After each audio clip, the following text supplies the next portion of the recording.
Good gaming, everyone. I'll try not to hold you for too long. Like, comment, and subscribe, and I'll get you in and out of here faster than you could say 10.2 teraflops. We started this generation with a promise, and it defined our standard for what next generation gaming is. With a 12 T-flop RDNA 2 GPU, it's now evident that Microsoft wasn't kidding around when it discussed 120Hz and 8K gaming. The Xbox Series X's GPU is more than capable of delivering 4K 60Hz experiences in today's graphically intensive AAA titles, but it also has the headroom to go well beyond. Many people questioned whether or not the in-engine footage for Hellblade 2: Senua's Saga was actually indicative of 9th-gen gaming visuals.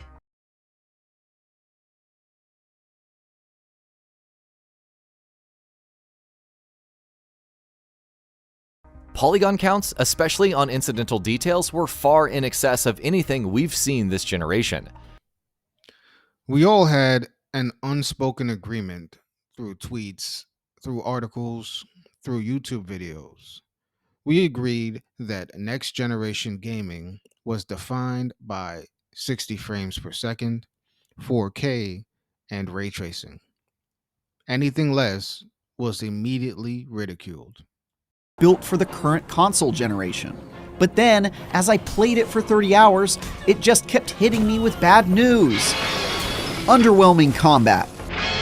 A weak, predictable story. Puzzling progression design choices. Sub-30 frame rates. A lot of weight on the technical front, from an impressive level of detail to meticulously crafted character models and more. It's disappointing that gameplay is locked to 30 frames per second, not even having the option for 60. And the price we paid, both literally and figuratively, was $70. That was the explanation for the price increase in next generation, and we accepted it. Slowly, but eventually. Guard your wallets tightly, fellow gamers, as Microsoft is joining the fray and plans to raise the price of its first-party titles for its Xbox Series consoles in 2023. Xbox is preparing to join other major game publishers in raising the prices of its first-party next-gen titles from $60 to $70 USD. Games built for the Xbox Series X and S include Forza Motorsport, Redfall, and Starfield, which will cost $69.99 USD at launch, with other region price specifics still unknown. In a statement to IGN, Microsoft conveyed its reasoning for the price change. This price reflects the content scale and technical complexity of these titles. As with all games developed by our teams at Xbox, they will also be available with Game Pass the same day they launch.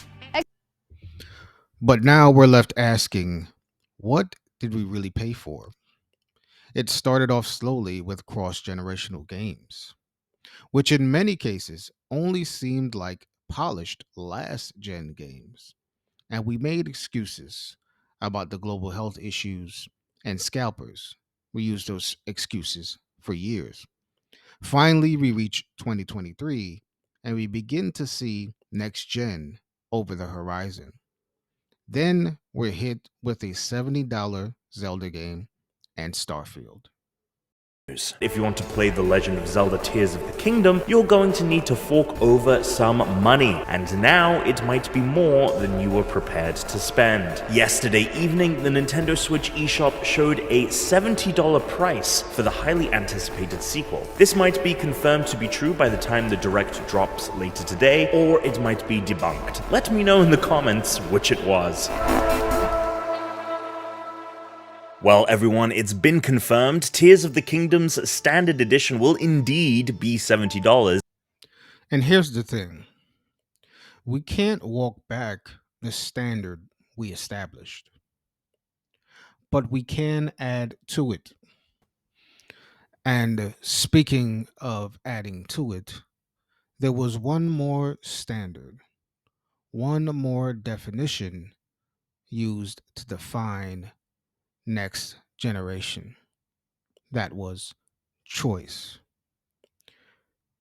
If Starfield being 30 frames per second was a design choice for creativity, that's fine for your vision. What about the gamer's vision?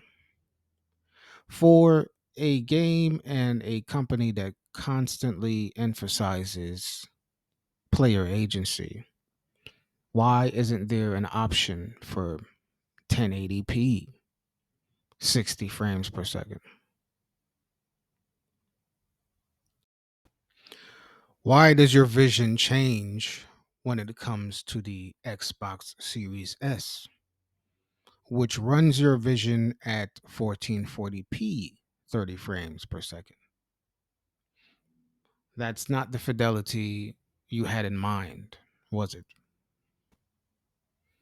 Let's see if we can get some answers from Digital Foundry and maybe some from Bethesda themselves. But we've also seen this discussion of like, well, DF, why is it okay for a game like Starfield to be 30 frames per second, but then another game you might cover you would expect to be 60? And I think this is part of the conversation that's often lost. And it's somewhat of a nuanced topic because the frame rate of a game is I've always maintained an actual design decision. Hardware going back to the 80s has no problem executing games at 60 frames per second, right? Like that's always been the case. It all comes down to what the developer's trying to do, basically the maximum frame rate they can achieve their vision with. So, if you follow Digital Foundry's definition of a developer's goal, it is to realize their vision at a maximum frame rate that they can achieve. Let's continue. Starfield is a very large scale open universe game, I guess you could call it. Yeah. That is designed for object permanence. Another really good thing is there's a shot at 2:24 in the trailer where Todd Howard's like, instead of saying, you can go to that mountain, he says, you can go to that mood. But one of the clarifications from Todd Howard is about one of the exploration aspects when using your ship. Namely, the question about atmospheric flight. Are we going to be manually entering the atmosphere of planets and then land on any location? Well, according to Todd, no, we won't be doing that. Here's the clip where he mentions it. And there are some things that we don't do intentionally to say, oh, is that really where we want to spend the time? What's going to be impactful? One for Starfield people have asked is, well, can you fly the ship straight down to the planet? No.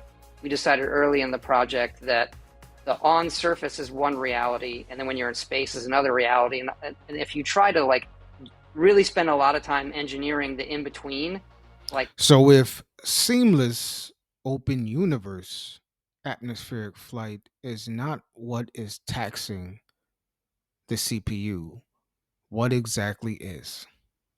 Let's hear a little bit from Digital Foundry. And just managing so many different interlocking systems to create this wholly immersive experience. And we've seen this stuff in their prior games as well, but obviously it's been expanded.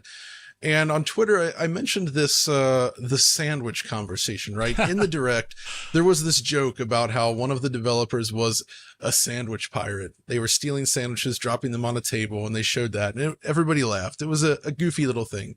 But I think that's something that's really important that deserves kind of a clarification, because their games are designed to store the object position of any random item that you can pick up within the game world. This is a big task, right? You can drop anything and it has physics properties assigned to it, and that location is then stored.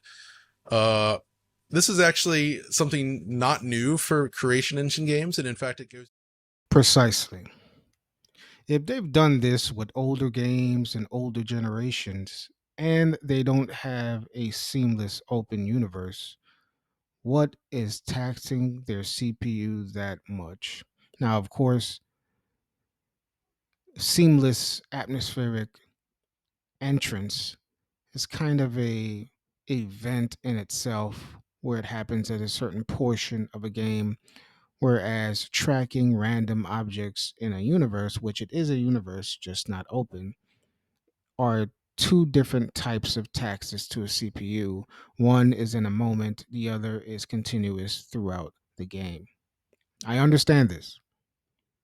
But as far as a design choice, if that's what we're talking about, which one do you prefer? The seamless open world or what seems like multiple open worlds connected, and running in the background would be tracking of random objects to create more immersion.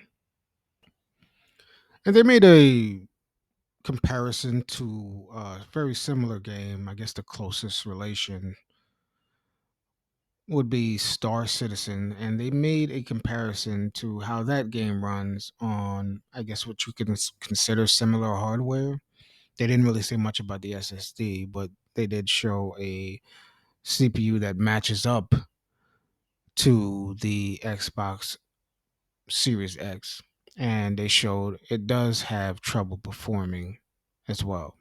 We think the reason why they would lock the game at 30 FPS is because the simulation aspects of the game are taxing on the CPU, and that variability of how taxing it is on the CPU makes them want to lock it down to 30 for consistency's sake. And I use Star Citizen example here, and I'm going to send some footage to Oliver, where here's me just running around a lonely, desertified moon of a planet. You know, it's like a planetoid. It's pretty empty. There's just like rocks on the ground, some larger formations. It's like the average, no offense, No Man's Sky kind of planet. It's like pretty, it's not, there's not a lot going on there. And if you look there, this is running on an RTX 2070 Super and Ryzen 5 3600, you'll see that on the top right-hand corner where next to GPU, it says the GPU utilization percentage, and there it's 99%. And that means the GPU is the limiting factor here. It's running close to 60 FPS, above 60 FPS almost on this PC. That's good. But the game isn't all these type of barren planets. A large part of the game in Star Citizen is also, like we saw in the Starfield trailer, you go to like larger cities.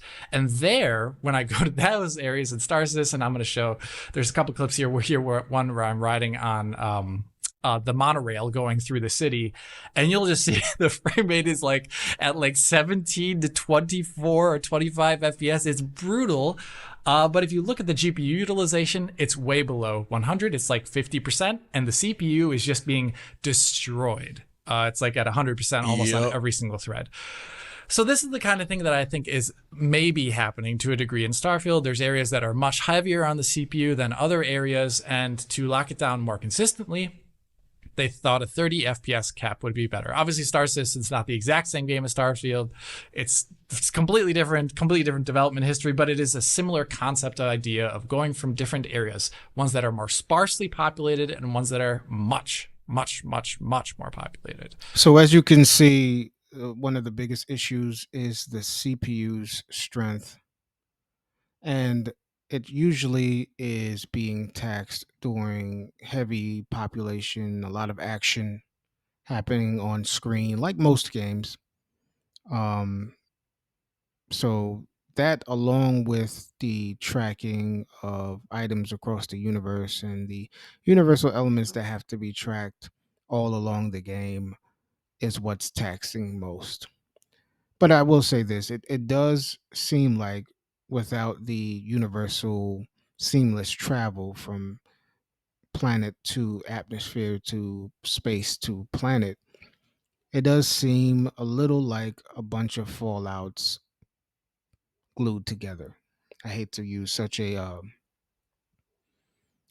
trollish type of word, but there was more, and I don't want to hold you guys too long.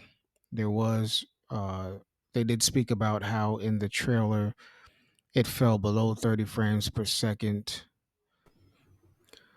And they did talk about how in the trailer it dropped below 30 frames per second. They did talk about in the demo it wasn't actually 4K, it was more 1296p upresed to about 4K.